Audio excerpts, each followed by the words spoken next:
with them, but I think Bumgarner provides them a little bit more stability. And Keuchel's had postseason success, but Bumgarner's postseason success is unparalleled. Minimum 25 innings pitch. He's got the best World Series ERA of all time at .24. So, I mean, the guy knows how to get it done. And Atlanta, for a team that's won the NL East the last couple of years, to be able to get somebody like that who's got that pedigree. Look, we saw Kershaw, who's had his postseason blow-ups, and obviously his drop in velocity may have been a bit of a reason why, and Dave Roberts' misuse, why he had that blow-up against the Nationals in that Game 5 of the division series.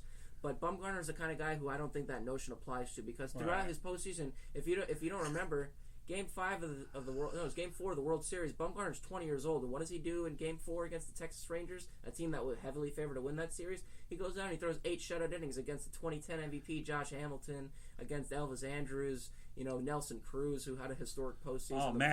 But Matt Gummo's also a pretty good hitter too. Absolutely, 17 career home runs. So I don't want to take. Is that how many it was? 18, I believe. But whatever. That's a lot. Well, the only guy that I can recall being a real big home run hitter.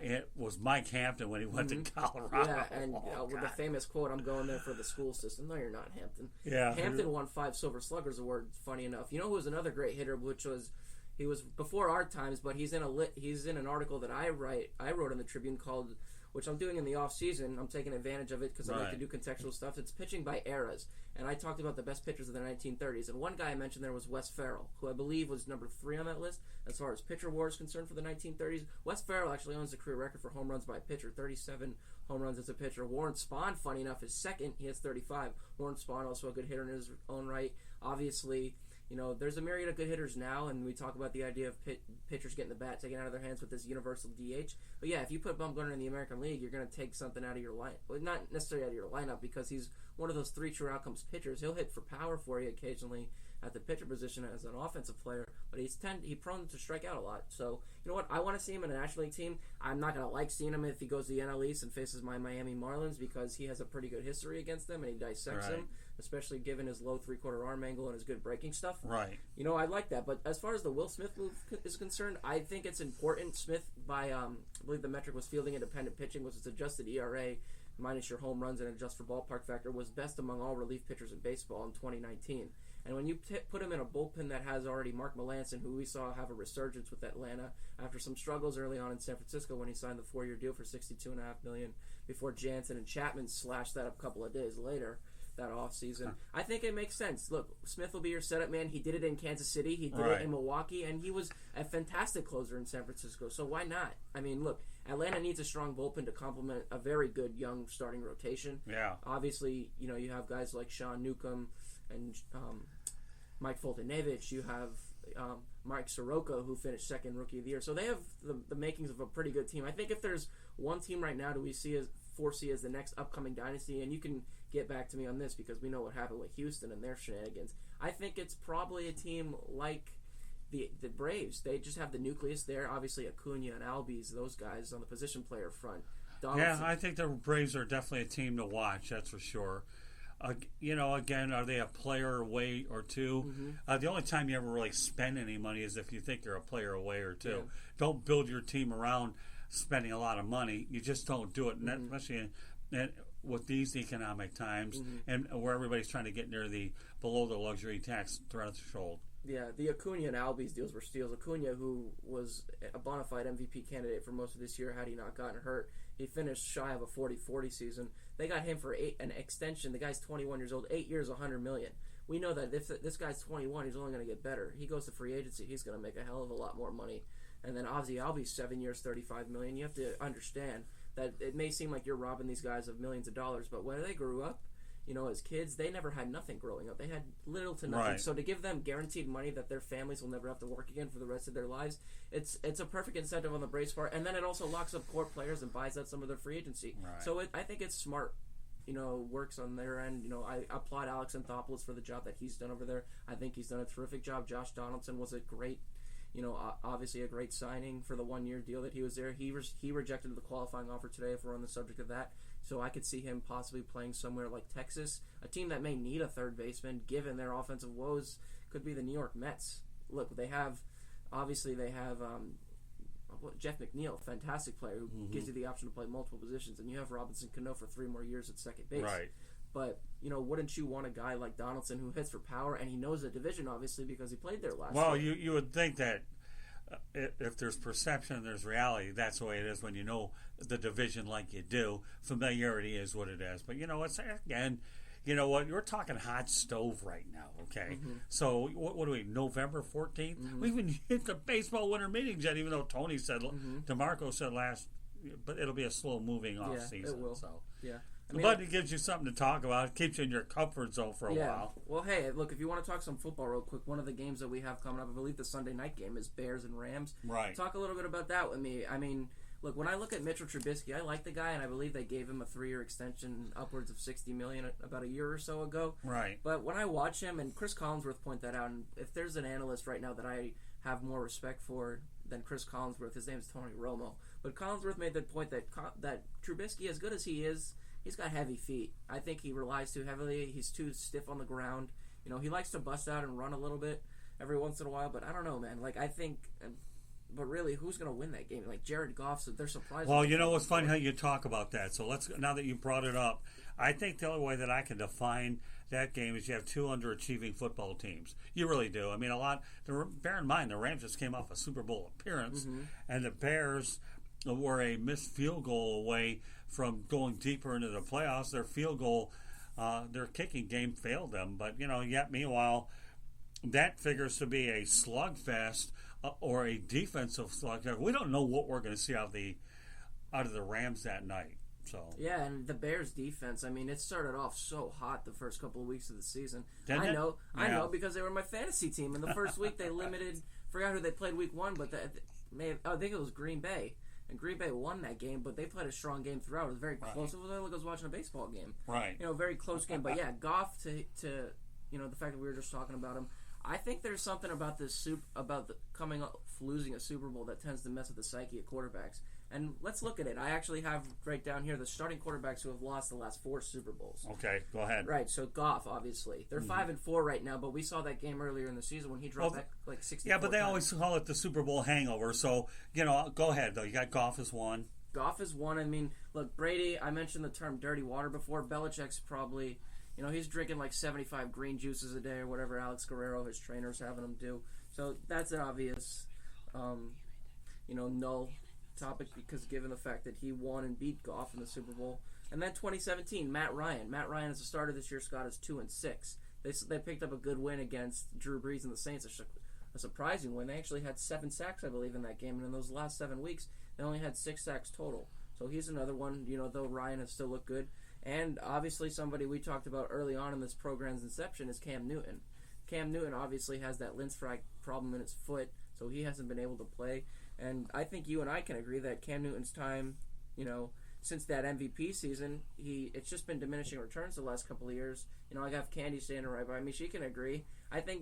Wouldn't you agree, Candy and Scott? I think Newton's time in Carolina is over. I think it's time for the guy to move on. I think so, too. Yeah, I think it's the Kyle Allen show from now on, and Ron Rivera is going to have to, he's going to have to man the ship with Kyle Allen. Maybe if anyone here has ever seen the Benchwarmers, there was a character, one of the characters, I think it was Clark. Whenever he would swing the bat would fly out of his hands, and he would end up always breaking something. Kyle Allen obviously has a propensity to fumble the football, so maybe they think about taping him up a little bit if he decides to bust out and run a little bit. And obviously, I'm being facetious there, and then look, Scott, 2015 we have Russell Wilson. Obviously, you can't really apply that to him. The Super Bowl hangover because the Seahawks have managed to remain a fantastic team. Obviously, they played that great playoff game the following year against the Minnesota Vikings, I believe it was, where Wilson threw something like 2 or 3 interceptions in the first half of that game, and then he came out and he was fantastic, and they ushered in a massive comeback win. But yeah, to your credit, you tell me, you think the Super Bowl hangover is a real thing? Oh, no doubt about it. Yeah, are you kidding? Absolutely. Yeah, it happens. You do the research one day. One day what we'll do is we'll do the research on what the Super Bowl hangover really is. And you'll find that a lot of teams just simply don't go ahead and, they'll come back too easy. But that's beside the point. It'll be interesting to see how it all plays out. But meanwhile, our next guest will have an opportunity to do, we'll pick a lot of football games. Bill Winters is always on the show. He's worked his way to a point where, he's on the network 3 times a week now. And Bill, You know what? We have a lot of fun when we talk about some of the shows that we actually have. You know, while Bill Winters and I come up with some subjects, not only football related, okay, but we go into depth outside the line, so to speak. Mm-hmm. And if I took that title away from ESPN, probably, but it's very good. Mm-hmm. And, you know, Bill's one of those kinds of guys, Lewis, for whom, you know, we're old school guys, okay? Social media is foreign to us. But when you put into perspective about what you really have to do nowadays, he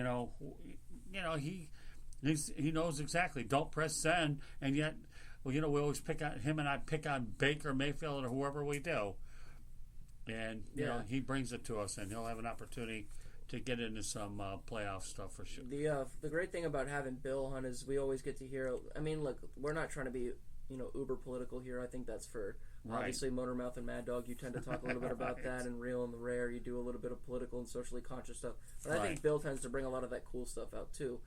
You know, we talk about social issues in the NFL. Obviously, we've discussed Kaepernick briefly, and stuff like that. It gives us a different perspective. It takes us away from the gridiron or the diamond or the wooden court, so to speak, and we get to talk about things that matter beyond the playing field. But yeah, I mean, I'll pose a question to you real quick, a football-related question. You know, in this season so far, and you can't say Minshew because you got your ties to the Jaguars, you and Levin. Right. If there's one storyline that surprised you this year more than anything in the NFL, what is it, why, and, explain it. Well, I mean, I've got to say the 49ers being 8-0 does surprise me a little bit. Garoppolo's a fine quarterback, but he's only as good as the weapons that he has around him. Yeah. And Kyle Shanahan, to me, as a fine coach, he really is. Everybody know that when he left the Atlanta Falcons, the Falcons' fortunes went downhill. You bring in a guy like Steve Sarkisian, and then all of a sudden, Shanahan's done some pretty good things out with the 49ers, like his father, Mike Shanahan, his history of that organization. Yeah, and that shows us that where we're going I think collectively as a sports, as American sports is concerned, we're going younger with these coaches. Obviously, Jason Kidd was like 46, 47 when he got his first coaching job after the Hall of Fame NBA career that he had. Right. Obviously, that went down in flames because of some off-field issues and some clubhouse issues that he had there. But, obviously Shanahan's one of them, and Sean McVay is pretty young, if I believe. And there's a new trend of younger coaches, that's for sure. Look in the MLB real quick. Rocco Baldelli was younger than teammate Nelson Cruz on that team. So, that's a thing. I think, but I think the progressive mindset a lot of these, head coaches, and obviously being in these systems for such a long time, whether it's at the collegiate ranks or the pro ranks, I think it bodes well for them. I mean, look, Shanahan's done a fantastic job. I think you can make an argument, too, if we're talking, Coach of the Year, the AP poll gives that out. He'd be one of those guys, too, and a lot of that he gets credit for because of how well he's helped that defense and work with those guys. Right. And obviously, Nick Bosa is a superstar, and he's a personality reminiscent of that of Gronkowski. Different position, but, those guys are enigmatic in their own way. But, and Garoppolo's, I'm not going to call it half-hearted, but I will say he hasn't lived up to the expectations of the contract that he signed prior to last season. Obviously, he is still kind of recovering from an injury. But I think you'll see Jimmy Garoppolo improve. And Bill Winters made a comment on Tuesday that has stuck with me ever since he said it. He's a young guy, and he's capable of learning. And obviously, he learned from the two of the best. Obviously, he learned from a defensive genius in New England and Belichick. He learned from Josh McDaniels, and then he learned from, number 12, former possible Montreal Expos prospect Tom Brady at the quarterback position over there in New England. But yeah, look, Garoppolo's going to be a guy that I think we're going to be hearing about for a long time. I hope everything works out for him. And you know what? I had just thought of another idea, something that we can discuss. So I was at work yesterday, and I'm talking to one of my employees. And, this guy's a burgeoning football fan. He's growing more into the sport. He's primarily an NBA guy. And, we know Lamar Jackson is a local kid. He grew up in Boynton. He went to high school in, I believe, Right. And I posed this question to him. Lamar Jackson right now, you can make the argument that he is the MVP of the league. One of, at least, with Russell Wilson and Patrick Mahomes. So that begged me to ask this question. Scott, and, and I'm sure you'll side with me. If you had to pick one quarterback of these two guys, the most complete quarterback in the NFL right now, okay, who would you have for the next 5 years? Would you have Patrick Mahomes or would you have Lamar Jackson? You know what?